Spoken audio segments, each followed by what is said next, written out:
sa inyong lahat. Pasalamat sa Diyos dahil sa magandang araw na ito at sa safe na pagbiyahe ninyong lahat papunta dito sa The Hague, Netherlands. At syempre, dahil bumiyahe kayo papunta dito, ay mag-ingat kayo sa biyahe ninyo pauwi lahat sa inyong mga tirahan mamayang hapon. Susunod po ang pagpapasalamat ko sa Dutch Police sa kanilang pagtulong sa atin na mabuo yung programa ngayong hapon na ito at sa pagpahintulot na tayo ay magkaroon ng rally para kay Pangulong Rodrigo Duterte. Maraming salamat po sa Dutch Police and of course sa local government ng The Hague at sa Foreign Ministry ng the Netherlands. Maraming salamat sa kanila.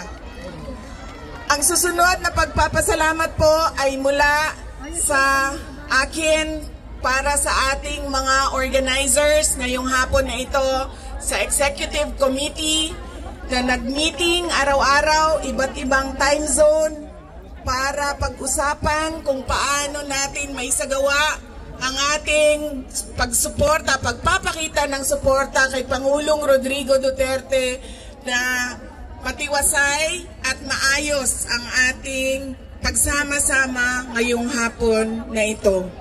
Duterte! World, if you do not finish your education, that is my greatest gratitude to my father.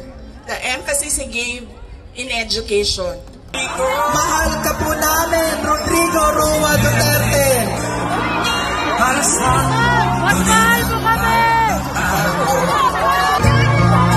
Hawak kamay tayo para sa pagkasenso.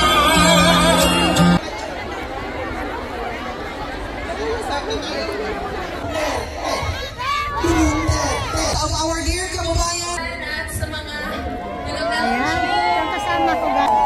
DDS din si Ben. Hello, Tatay Digong, laban lang tayo. Laban lang. kagaya ng pundasyon ng iyong kaharian, O God. There will be Presidente ng Pilipinas. Lahat po kayo bumiyahe dito. Sino ang nagbayad ng biyahe nyo? Meron bang bayad dito? Wala! Ulitin ko ha. Meron bang bayad dito? Wala! Wala!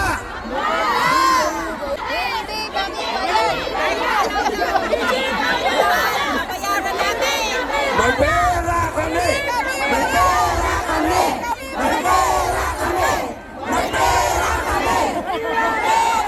Ang sarap madinig mo na. Merong mapera kami. Merong may pera kami. Walang bayad dito. Lahat ito nagmamahal sa bansang Pilipinas. Alam nyo, mga mahal kong kababayan, nararamdaman ko ang nararamdaman ninyo dahil noong 2016, nung ako po ay nangampanya para kay Rodrigo Roa Duterte, sarili ko rin pong gastos. Ako po ay umikot dito, hindi lang po sa Europa, hanggang sa Middle East, Southeast Asia. Nangampanya po ako, sarili kong pamasahe, sarili kong hotel. At nung nakaupo na po si Mayor, hindi po ako humingi ng posisyon. Wala po akong hininging kapalit. Ang ibinigay po sa akin ni Mayor ay pangalawang pagkakataon. Binigyan niya ako ng absolute pardon. Pangalawang buhay. Kaya nandito po ako. Si Paduano lang ang bayad! Nakalulungkot mang sabihin. Pero marami po sa mga kaibigan namin ni Mayor, kakilala na lang.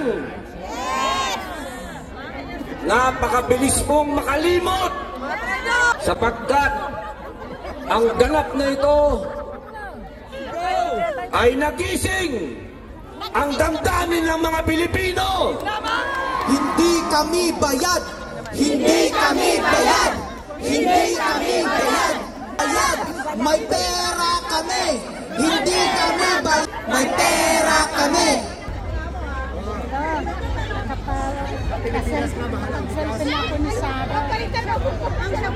From Italy. Silang dalawa from Italy. Sa Milan. Milan. Ano sabi nila sa rally sa birthday? Sa Milan. Oh, yun ang pinaplano nila. 28, nagpaplano daw. Second wave. Thank you. Bye-bye guys. Bye-bye. Spread the truth. Tabi mo na. Hello, attorney. Salamat po. Bye. Kami. Sige, sige.